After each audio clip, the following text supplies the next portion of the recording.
Hi, Ritesh. Thank you so much for being on the No Formula podcast. Hi, how you doing?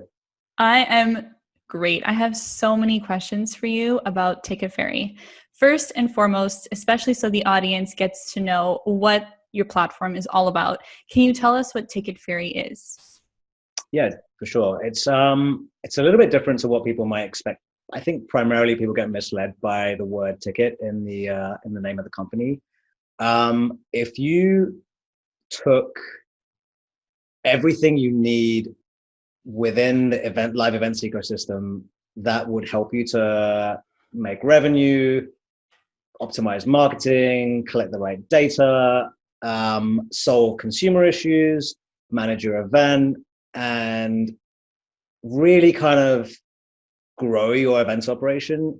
That's what we are. So we're kind of like ticketing, both primary and secondary. We're a reward system. We're conversion optimization and digital marketing software. We're CRM. Also budgets and financials management, logistics to do with operationally managing the event, and also the technology to get people into the event as fast as possible. It's really this very layered stack of technology that we've built by working very closely with very large events companies and going, where are your business gaps and your financial gaps and your operational gaps? And you're having to use so many different systems at the moment and they don't talk to each other. And if you could create your ideal platform that solved as many of your issues as possible beyond physical stuff that you can't control, like, a hurricane or whatever, like on the digital side, what would it be? And we used our own experience as well and kind of incrementally just built something that there's all of those things in one. I went on your website and it's absolutely crazy to how many cool features you have. I've done many events. I've done event marketing, and I've used like Eventbrite and things like that. And your platform does not even compare a little bit. It's crazy. You have like that music feature Mm-hmm. that. Yeah, that's the Spotify data. Yeah. Okay. So can you explain to us a little bit about that? Just because I think that's so interesting. Yeah, sure. So I think the biggest thing, let's just say we focus for a second on live music and festivals and things like that. The bulk of the cost for those shows is the talent, and you're spending so much money, potentially millions or tens of millions of dollars on the artist fees, and obviously like the talent buyer has a specific gut feel about what's going to work and what's not going to work, to work out, is there going to be an ROI on booking this artist or not? And what they often don't have is a real insight into listening habits of their customers. And what we can do is not necessarily in the purchase process of buying a ticket, but maybe like when someone's registering interest, they're signing up to be notified of when an event's going on sale. There are workflows that we have where consumers or event attendees can connect their Spotify accounts, and then we're able to see what their favorite artists are, what playlists they listen to, what tracks they have downloaded on their devices for offline listening, which means they're ones that they listen to a lot, and really build a profile aggregated over an entire event or a series of events, or 100 shows historically over years, where the talent buyer has now a set of metrics where they can go, well, you know what? I didn't know that this artist was actually gaining popularity within my crowd. I can see a trend. I can now use that knowledge to go and approach the agent or the artist directly and book that person or band or whatever it is well in advance. And that's so important from the perspective of maximizing margins for the organizer, because they really need to know, like if I spend 100 grand on this person, is that a waste of money? And the thing is that like in any given touring season, there are only really like 10 or so A-list artists that are touring at any given time, which is why you see the same ones across all the festivals across a given country, because they're on a tour, right? And they have a 2-3 month period of time where they're promoting an album, or they've just come out of retirement or whatever it is. And then what you have after that. Like, so there's only so many people to choose from, and that's, you're not going to need the data for that. You just know that there's the A-list. Yeah. And then there's the middle section, or the middle tier of artists, which is where you really need to make sure that you spend your money wisely. And that's where this data can come in handy, because you just have a little bit more insight into whether you should be spending 50K on one person, or you could spend that on 10 artists at 5K each. Yeah. And that's really important from the perspective of maximizing, not even profitability, because festivals are really hard to become profitable. It's just a case of like, am I going to lose money? Is this going to take me into the red? And once you have that insight, then what's really nice for the talent buyer is that then they've got this freedom for the experimental and underground acts, where they may not have had that budget before because they had to like maximize the chance of a show going into profit. Mm-hmm. And then now you've got this talent buyer going, oh wow, I can book this person, and before it would have been a risk, but now it's not, and I can expose this new music and this new artist to a whole new group of people. And that's my real artistic expression, and that's what really makes an event individual. And it's not the same talent as everyone else, but usually what happens is that the talent buyer can't take that risk. And so if we can give them that insight and actually allow them to make not 100% data driven decisions, but actually just kind of either confirm their suspicions or their instinct, and that frees up 200K in a budget, and now they can use that to really drive new experimental bookings. That, I think that's a really powerful thing for a festival. I think that feature is brilliant. When I saw that, I was like, oh my God, that's so clever. And it really helps event managers to optimize their budget, which is so essential, especially for the bigger events with, you know, all those A-listers that cost a heavy penny. And I'm just curious, when did you create TicketFounder? I know you created it with your brother, but what year was it? We put the first event live in 2011. Which is obviously a really long time ago, but it was so low key that the first year was just shows I was throwing myself because I couldn't convince anyone else to use it. So then what changed? How did you start convincing other people to use it? I guess it's like, because the thing is if you're thinking about ticketing, you're basically the conduit for the revenue of the show, right? And if you're a promoter that's got 100 grand or 1 million or even 10,000 riding on a gig, the last thing you want is the technology failing and you're not actually able to collect revenue.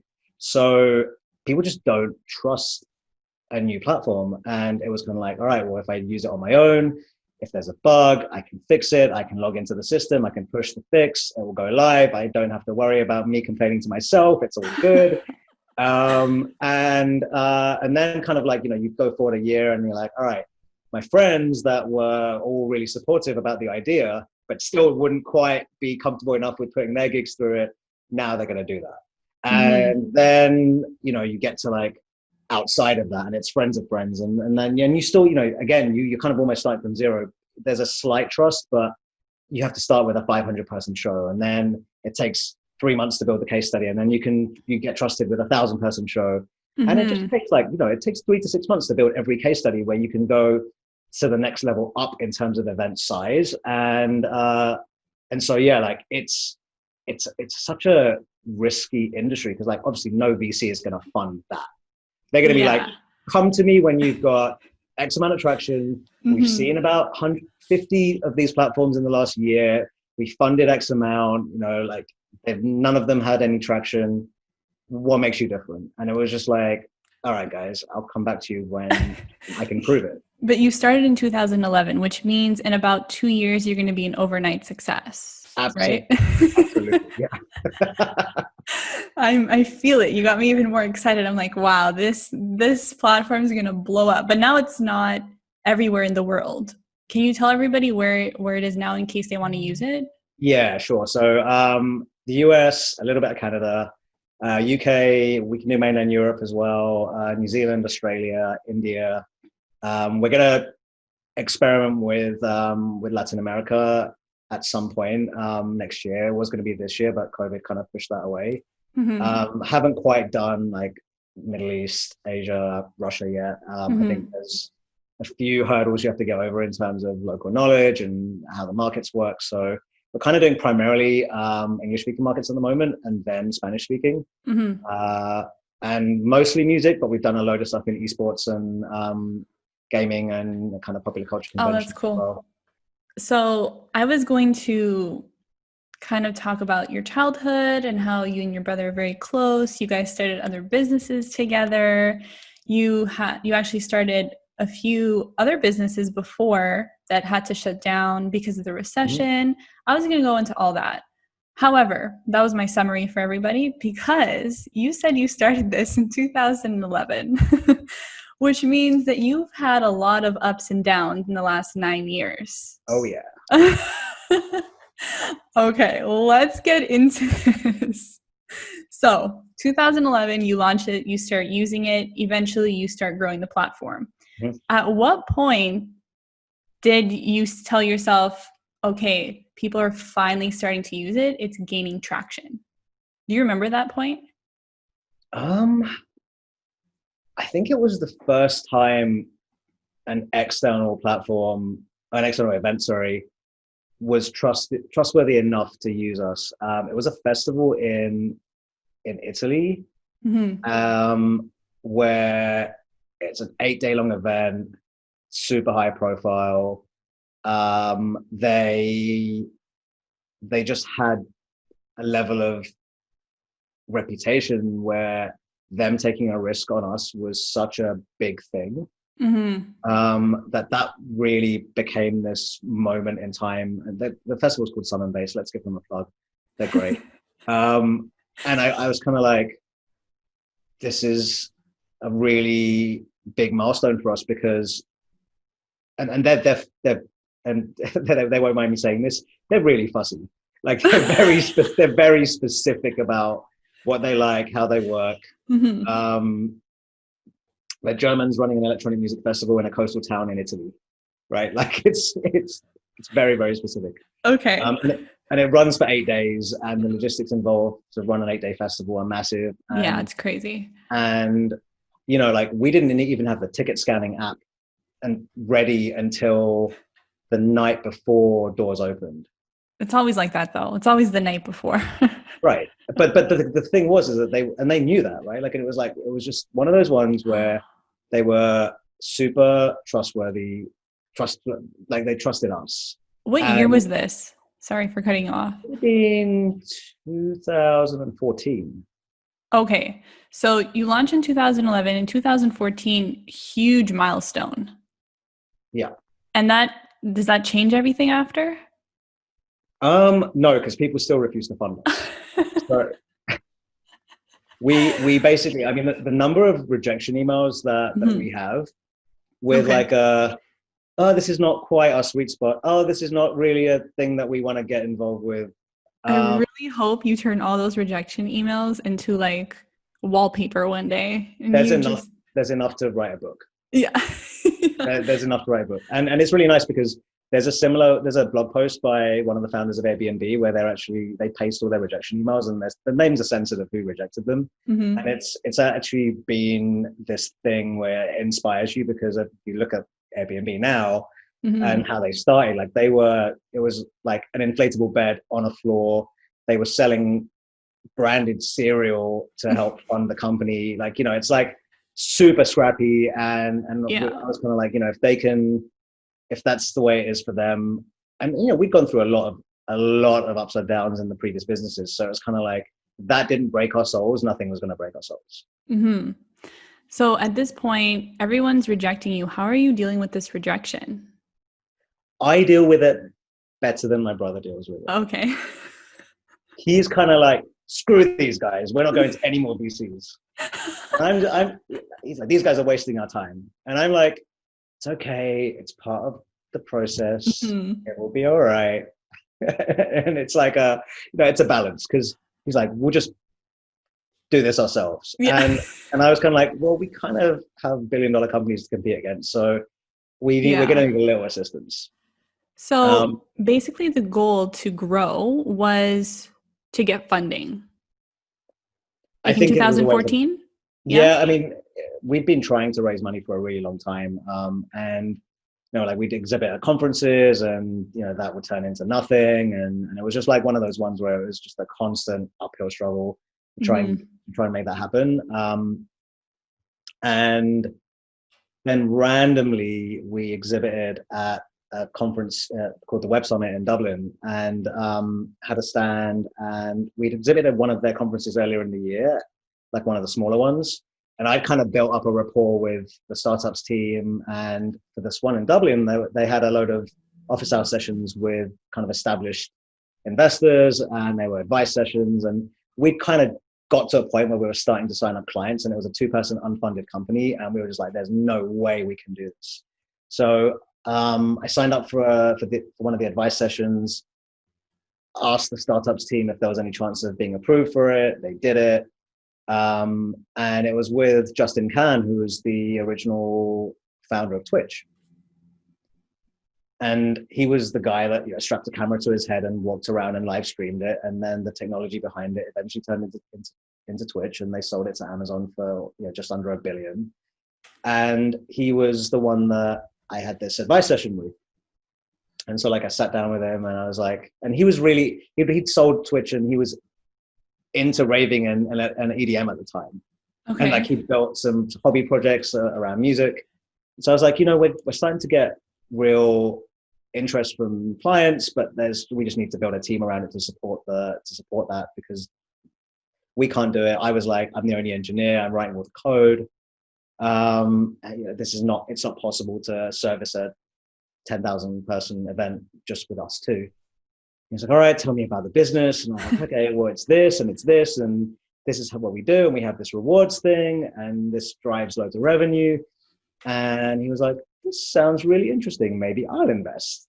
And I was like, oh, okay. He goes, let me do these next 2 sessions. Hang around for me. We'll go and get lunch. I'm speaking after lunch, but we'll go and get lunch.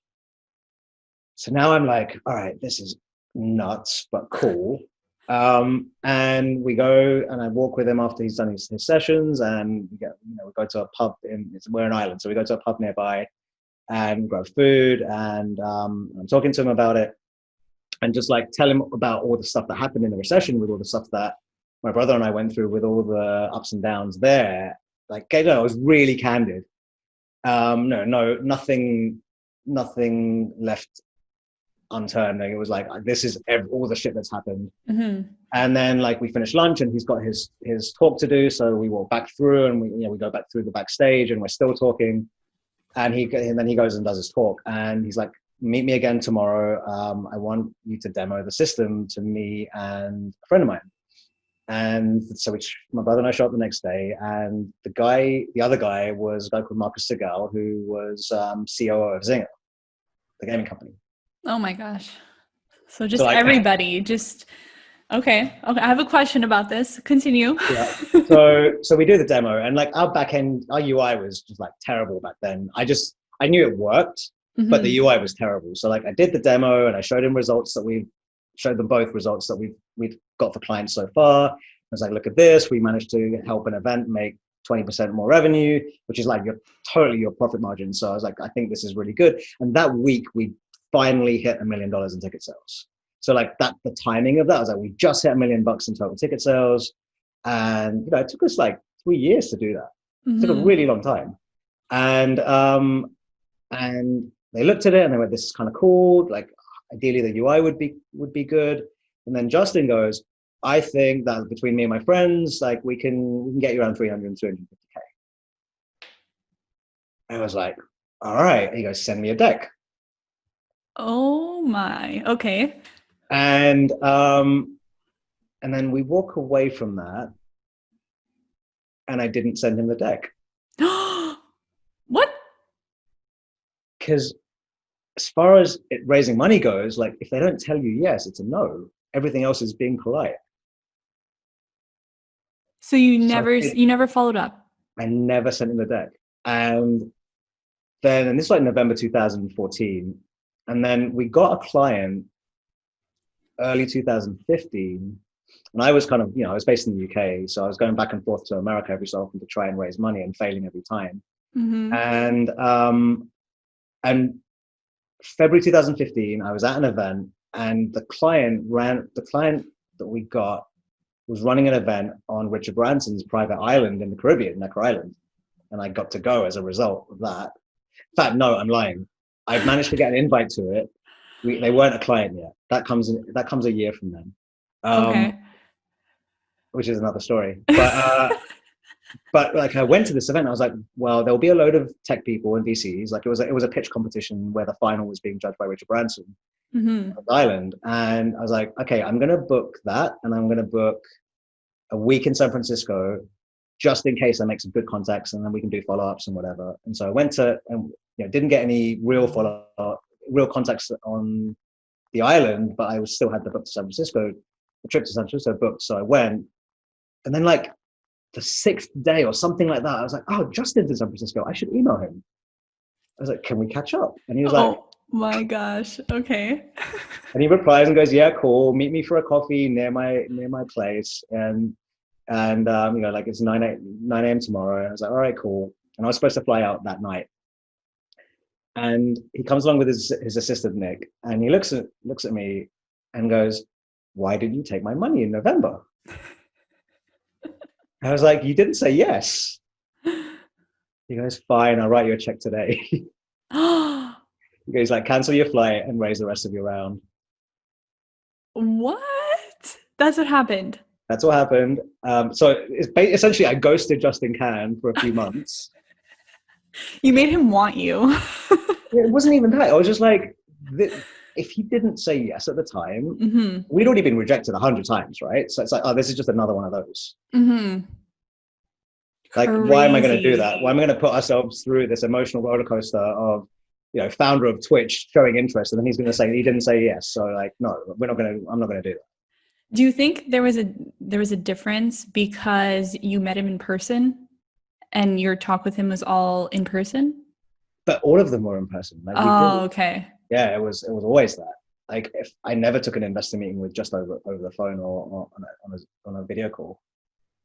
Oh my gosh, that's so crazy. I feel So like I'm at lunch with a friend and you're just telling me like a story, like a gossipy story.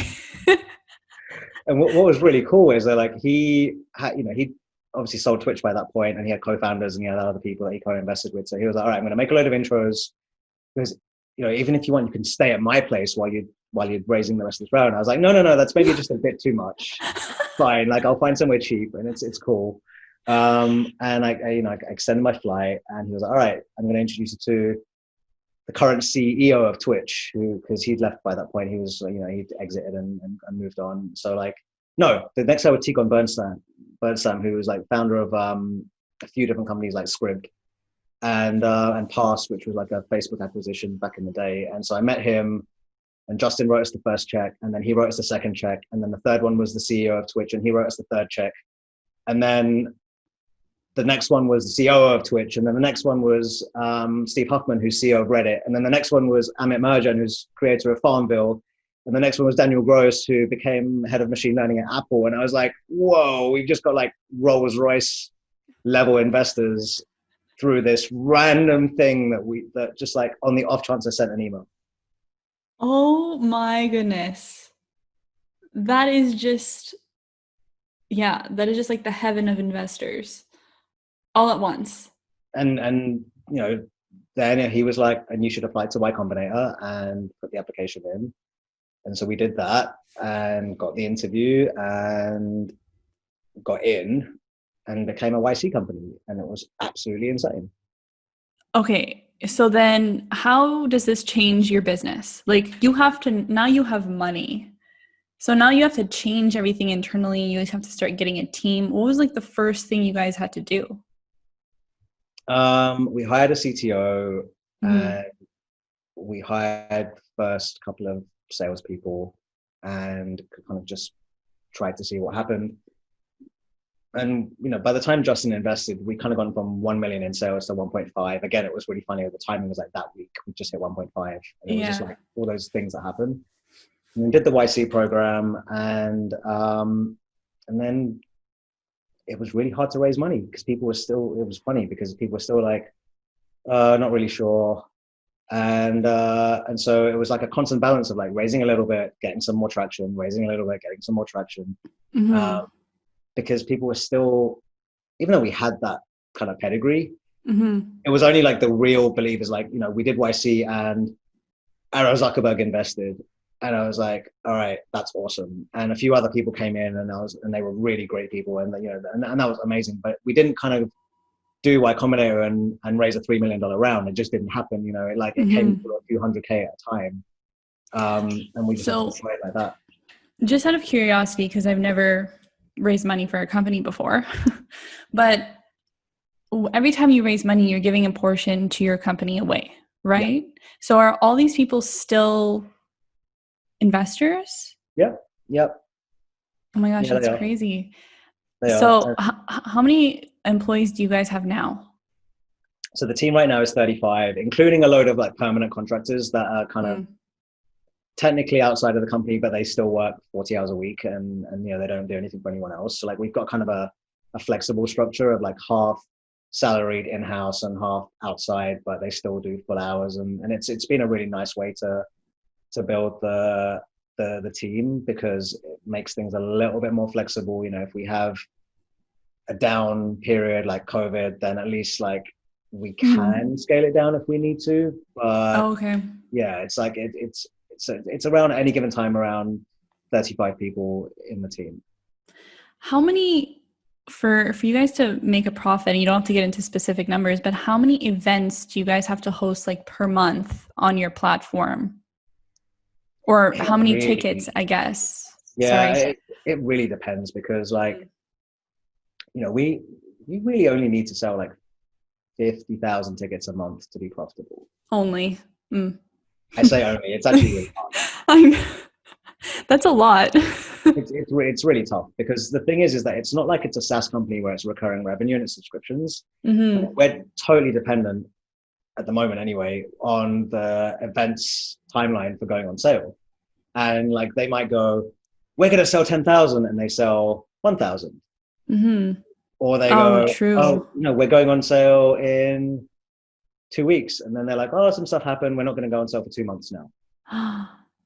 So then what happened during the pandemic? We got lucky, because our biggest market was New Zealand, and they were actually the country to deal with COVID the best. Oh my goodness. That is quite lucky. Yes, because they're very lucky.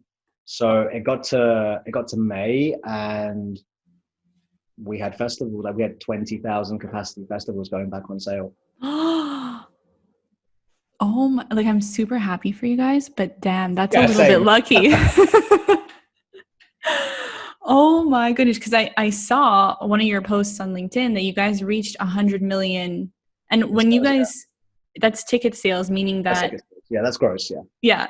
Oh my goodness. And you know what's really cool is that like that's lifetime, right? So like that's over 9 years. Yeah. And it took until February 2015 to get to 1.5 million. So let's say like 98.5 of it was in less than 5 years, 4.5 years.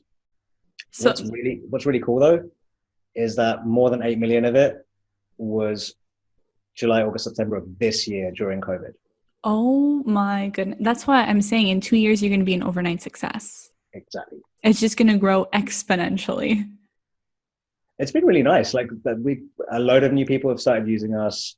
Big festivals. Like we've had like festivals email us going, I spent half of my meeting the other day about my other business pitching you guys. And you know, like it's really cool. That must feel so nice now. Now, do you feel more calm as you're growing the business? The thing is that we're always trying to move 100 times faster than we've got the resources for. So there's never a sense of calm. It's like, because for example, right, you said that we've got loads more features than any platform you've seen looking on the website. That is half of the features. I just didn't want to overload the page. Oh my God, your pitches when you like do a sales call, they must be crazy. It takes, like, if I was to demo everything, it would take 2 hours. Oh my goodness. And the thing is that it's not even like that's when we're done. Like we roll out 1 to 2 new features every week, and we have a massive update coming in the next, like probably gonna push to the beginning of next year. But like, again, it's gonna get way more sophisticated. And the thing is that like, not resting is, I think, just the way you need to be, because you have to assume that someone's behind you trying to catch up. Oh, okay. I was going to ask you, like, 1 to 2 new features every few weeks. That is very intense. That is so intense. No, it's actually 1 to 2 features every week, and we push code to the live system 3 to 5 times a day. Oh my God. That is so intense. But I understand, because you have to make sure that you're ahead of competition. Right. Yeah, absolutely. And it's not just that. It's like, we're so client focused that there will be things that someone needs, and they're a new client and they can't go live with their event unless we have it. And I'd rather not turn them away. I'd rather just be like, if you're asking for it, there will be 100 other people that want it, and we might, and it would have been on the roadmap in a year's time. We're going to move it forward to this week. Oh my God, that's so intense. So yeah, no, it's definitely not calming. I see that now. And speaking of competition, because now you reached $100 million in sales. Are there other people in the industry that are at your level? Because I don't know of very many of them, like Eventbrite, like the main ones. Loads. I mean, really? we're still comparatively small compared to most people. And I think that it's just been a case of like, we didn't shout about everything on purpose, because it was just like, we're just going to have our heads down and build. And that's the most important thing right now, that we're not, because the more you shout about stuff, the more competition get inspired about what you're doing. And I'd just rather be like, build things and have really happy clients, and then unveil it X number of years later, and everyone's like, where did all of that come from? Like, I'd much rather be the competition just goes, holy shit, you are actually 3 years ahead of us, we're not catching up. That's the strategy I prefer. Competitive advantage for sure. And also, speaking of being so ahead, so Zoom just announced that they will be installing this feature where you can host events on Zoom, but also have a paywall, which is very much competition to TicketFairy. So does that get you nervous? Nope. They said they were going to launch. They said they were going to launch in 2021, but you're not nervous. No. So here's the thing. I mean, first of all, Zoom events are a very specific type of live event. We built an online events product during COVID, specifically, obviously, to kind of bridge that gap in the industry where people were doing paid live streams and things like that. But we actually did it where you could have multiple different platforms, including Zoom, and we built like this native Zoom integration. You create an online event in TicketFairy, it auto creates your Zoom meeting, it creates the paywall, it does all of that stuff, which is cool. And there are a few other companies who are trying to do that, and that's nice. But the thing is that it's kind of what I would say in quotes, and it's going to make me sound like I'm not a very nice person, but it's cute. Because there are a load of online only events platforms that have sprung up during COVID, and they're good they're very competent at what they do, and they have these features, and Zoom is not going away anytime soon. But we were built as a platform to help the live events industry. The online side of things is a small portion of that. It might be a big portion of that right now, but it's not a long-term. That's true. It's not a long-term majority portion of the live events industry. And so what's happening over the last 6 months is that there've been these online only events platforms, and the traditional ticketing platforms have kind of jumped on it as well. Like we built a feature, but the thing is that the way that it needs to be, and this is very much just me vocalizing my opinion about the way it needs to be, is that online events are a funnel and a bridge to physical events reopening. And when you think of it like that, everything you build around an online events product should be a channel to the physical events eventually reopening. There will be hybrid live and hybrid and online events. Yeah. But as we've been lucky to notice how this has happened in New Zealand. We had a load of events moved, either, go back on sale with us that were existing clients, or started using us post-COVID in New Zealand as those events reopened. And it was the first time they'd ever used us. And they're like 10, 15,000 person events. Every single one of those has either sold out or is selling out in record time. There's been a festival that we've been working with for 3 or 4 years now. They usually sell out end of December. They sold out mid-September, 3.5 months early. That is crazy. I guess people are just really excited. People are really excited. Yeah. There's another one that's been going, really famous festival, Rhythm and Alps, their 10th year anniversary. The first time they're using us, I think they moved from Eventbrite to us. It's 10,000+ people. They have like 500 tickets left, and it's not until New Year's. Oh my, yeah. People are so excited. So yeah, they are really excited.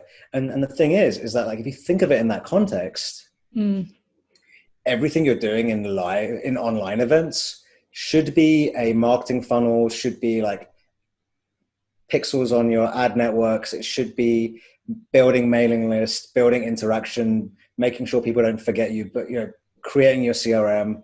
All of that should be a channel to when you relaunch your physical events. And if you're doing it if you're doing something in an online only platform, and then you have to try and export that data and try and use it in something else to market your physical ones, that's a lot of work, and it's not native. And it's kind of like, well, the way we built our online stuff is like, this is going to be a way for you to get your physical stuff back up and running and accelerate that. Not this is the be all and end all of everything you're ever going to do in the future, because it's just not true. Yeah. I'm just thinking, because you mentioned that there are a lot of new companies during the pandemic that are starting to do online events, and you said it was cute. But they're thinking short term. We should be thinking long term, whereas when everything goes back to normal, we're all going to be doing these live events, and probably even more so than we were doing before. Yeah. I really think that it's going to be massive acceleration in terms of people's desperation to interact with humans again. I spent 6 months in quarantine with my parents, and it's kind of like, I love them, and it was really quality time, and I would not give it up whatsoever. But the thing is that, like, as you start being able to interact with other people and seeing old friends and being in a crowd of 20,000 people, there's no way you can match that with an online or even a VR event. It's just not possible. No, because you're going to want to go out. You're going to want to interact again. That makes sense. But with people, we need to touch other people. It's just the way it is. Yeah, I completely agree with you. But you mentioned the integration with Zoom that you guys have. So technically, like, I can still use TicketFairy if I do it through Zoom. Yes. Yeah. So this is the thing. So the way we built our online events feature, you still get all the other features that the physical events have. See, that's the difference. Like, everything we do for physical events, you automatically get all those features that we built over the years for the online event as well. It's not just a paywall with a stream link. You get all the data, you get all the interactivity stuff, you get all the management stuff, like all the ad integrations. That's where I think that, like, kind of we didn't go like 100% all in on, like, this is a standalone online events platform.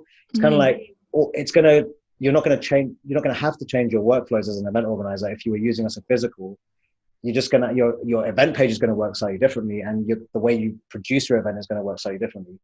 But everything you've ever done in the past that you would do if you were running a physical festival, you can still do. And I think that's really important. What I really like about your company, normally I talk to entrepreneurs, founders who have a service, but your service is online, first of all, and also you're trying to reach a mass audience. You're trying to reach as many people as possible. So in my head, because you're trying to do that, your processes and the way you go about things is very different from, let's say, me trying to get a marketing client. So Yeah. I just wanted to know if you can give us a little insight, like behind the scenes of TicketFairy and kind of the processes behind it to reach people on such a massive level. So we're really lucky in the sense that we don't have to spend crazy money marketing to end user consumers who are buying tickets, because in 99% of scenarios, we're the exclusive platform for a specific event. So all of their marketing is driving their customers, and then our features then amplify that traffic and get more reach. But we're really lucky that the seed traffic that comes to us comes from our clients. And then we can enhance it and create additional revenue streams and increase the reach and all of that nice stuff. So that's really cool, because then that means our focus can be majority B2B. And then it's kind of like, all right, well, how do we take what we've built? How do you, the biggest problem with the industry in terms of like traditional ticketing is getting in the room, because there are 100 other platforms that are not necessarily differentiated. Every nightclub has got them hassling them. There's got 100 companies hassling them every single week going, can you meet us? Can you meet us? We'll give you $1 million if you sign with us over TicketFairy or over Eventbrite or whatever. Like, that's the way things get done, because there's no other differentiation. And we've never done that. We've never said to someone, because we just didn't have the money, because you can't do that. You're going, we'll be lucky if we cover our costs this month. You kind of go, all right, well, we just have to build the best product possible. And it's been like, when you have resource constraints, you do that. You listen to the market, you talk to your customers, you make sure that you're building something that adds so much value that someone looks at it and goes, that's a no-brainer. I have to work with you. And that's what I think we've got to now. And when you think about it like that, then stuff starts happening with word of mouth, and clients talk to other people who recommend you. And then we can start doing like a little bit of ad spend and outbound marketing. But I would hope that working like that means that, we kind of go, all right, now there's a nightclub that's going to sell 1 million tickets a year, and they're going to look at what we've done and go, this is amazing. And that actually happened the other day, and it was really cool. So when you were talking about your company in 2011, 2014, you were kind of like, yeah, it was tough. And now you're talking about it. You're talking about all your accomplishments. So my question to you is, do you think you're successful right now? Not yet. Oh, how come? It's difficult, because like, as someone who's building a vision of like where you see the industry needs to get to, it still has a lot of problems. And when I say industry, I mean live events industry, right? So it's like, there are still loads of challenges. There's still a lot of stuff that is unsolved. There are things that my brother and I have envisioned to build to really help the industry that we haven't managed to roll out yet. And the thing is that like, it's a constant competition with yourself as well, where you're kind of like, you know what, there's this really cool thing that we can do, but it needs 5 really cool things to be implemented before we can do that 6th really cool thing, which we think is the most amazing one, right? And that's always the way tech's going to be. You just have to go with the dependencies and get to your targets. And so, no, I definitely don't think that we're successful yet. But do I think that we have really good brand equity? Do I think that the events industry thinks that we're different from everyone else? And do I think that they feel that we're almost like a partner for them than a company that's trying to ask them to pay us? Yeah, I do. I kind of, I did this demo the other day, and it was to a nightclub that sells 1 million tickets a year, and they don't need to say nice things. And they said to my face, what you just showed us is like nothing else we've seen compares to it, and this will help us. And that's a very different process to trying to sell something to someone.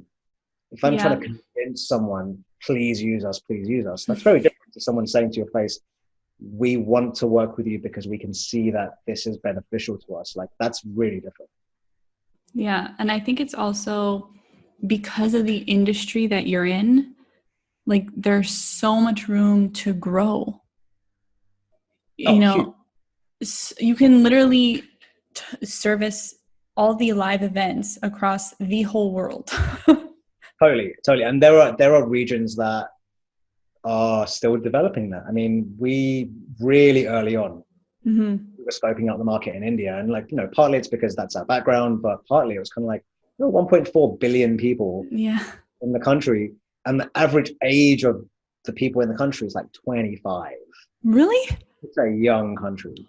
Oh my gosh, I did not know that. And there are like really cool festivals and live events. It's just not mainstream, right? And it was kind of like, this is such a cool place to kind of take the technology, talk to the people that have already started throwing shows. We started talking to people that were touring people from the UK and Europe and America into India, into these like 100, 200 capacity clubs. And you kind of, where it can go to. And if you're just even the dominant platform in India, that's $1 billion company straight away. Yeah, absolutely. That is so. What are your plans for like 2021? 2021 is going to be really interesting because as each region reopens, I think we're going to see a replication of what happened in New Zealand. And there's a lot of ticketing contracts that will expire in that time, in that process, where like people were locked into using an Eventbrite for the next 3 years or 5 years or whatever. And that's what's been great about COVID. Well, it's been one thing that's been good about COVID. Obviously, it's not a good thing. Is that people had time to reflect on their technology choices, on how they're going to reinvigorate their business once the pandemic is over. You really think about it. You kind of go, I'm a festival promoter who's been doing things for a decade, and now all my hard work is potentially gone. So how do I stop that from happening? And you start to think about what's going to happen on the other side. And we found that people have been so much more open with their time and their conversations. And so 2021 is going to be really interesting. Yeah, you've had time to show people what you guys are all about, which is key because there's so much to show. There is. It's funny because like our demo to really big companies, like big publicly listed companies, and they'll just be like, this is really cool. And I'm like, thank you. That must feel so nice. Yeah, I love that. I love that that's part of your story. So just to wind down a little bit, I am curious, what does a day in your life look like?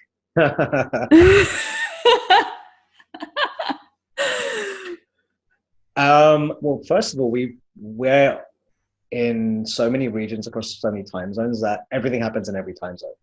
So fun. It is. But when you're in the middle of the jungle at a rave and there's a bug and you have to push it to production on your phone, that gets really interesting. I've done that. You're in the middle of the desert? The desert, the jungle, it's been like it really varies. Like, raves, they'll literally be anywhere. Yeah. So like any given day, it could be investor conversations, it could be writing code, it could be working on customer onboarding. It's like, 2 hours of strategy talk with my brother, checking in with the sales team. I might be doing conversion optimization on the landing page.